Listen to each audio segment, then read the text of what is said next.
আসসালামু আলাইকুম ওয়া রাহমাতুল্লাহ।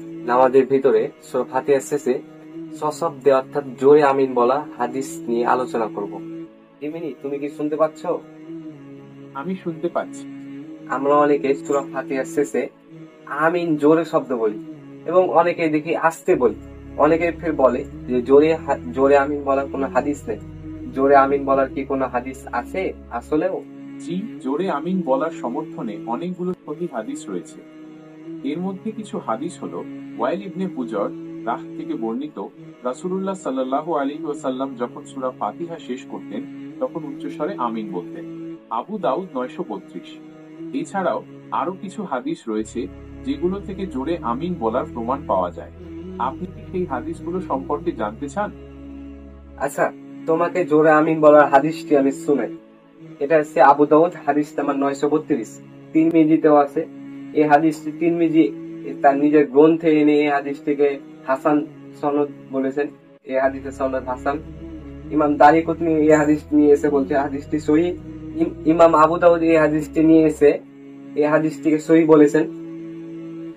এই হাদিসটি আবু দাউদে বর্ণিত হয়েছে 932 নম্বর হাদিসে। ওয়াইল বিন হুজর রাদিয়াল্লাহু আনহু থেকে বর্ণিত, কানা রাসূলুল্লাহ সাল্লাল্লাহু আলাইহি ওয়াসাল্লাম ইযা ক্বালা গায়রিল মাগদুবি আলাইহিম ক্বালা আমিন ওয়ারাফা বিয়া সাউতাহু, এবং জোরে বললেন আমিন। এবং অন্য হাদিসে বলা হয়েছে মাদ্দা বিয়া সাউতাহু, টান দিয়ে জোরে বললেন আমিন। গায়রিল মাগদুবি আলাইহিম ওয়াদ-দাল্লিন, এর অর্থ কি? ওদের পথ দেখাও না যাদেরকে তুমি পথভ্রষ্ট করেছো, লানত করেছো।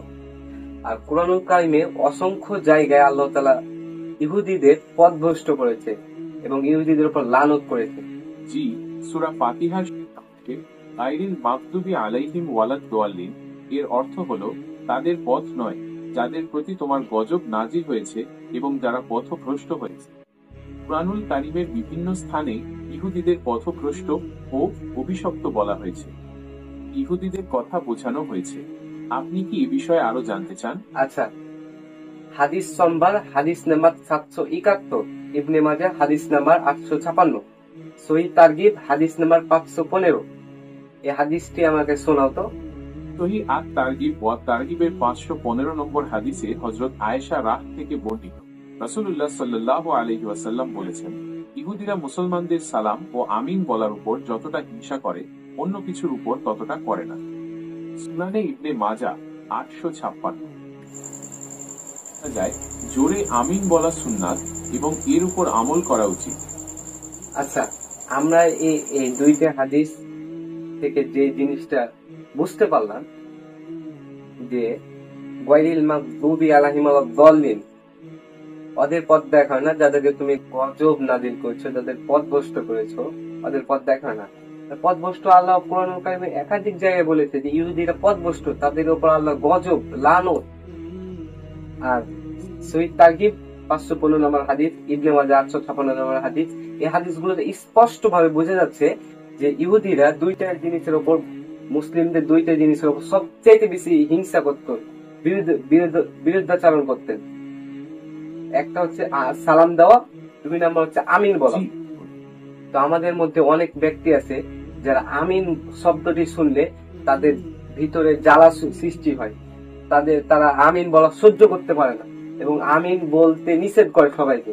তো তাদের ক্ষেত্রে কি, তারা কি ইহুদিদের বৈশিষ্ট্য অবলম্বন করছে? সহিহ আত-তারগিবের হাদিস অনুযায়ী ইহুদিরা মুসলমানদের সালাম ও আমিন বলার উপর হিংসা করত। তাই কেউ যদি আমিন বলা অপছন্দ করে তবে তা ইহুদিদের বৈশিষ্ট্যের সাথে সাদৃশ্যপূর্ণ হতে পারে। আমিন বলতে নিষেধ করা এটা কি উচিত না অনুচিত কাজ?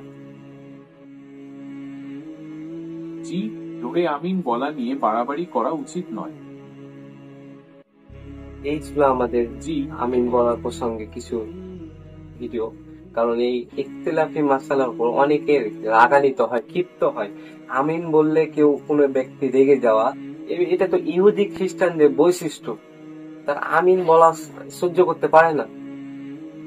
আল্লাহ তাআলা আমাদের বোঝার তৌফিক দান করুন।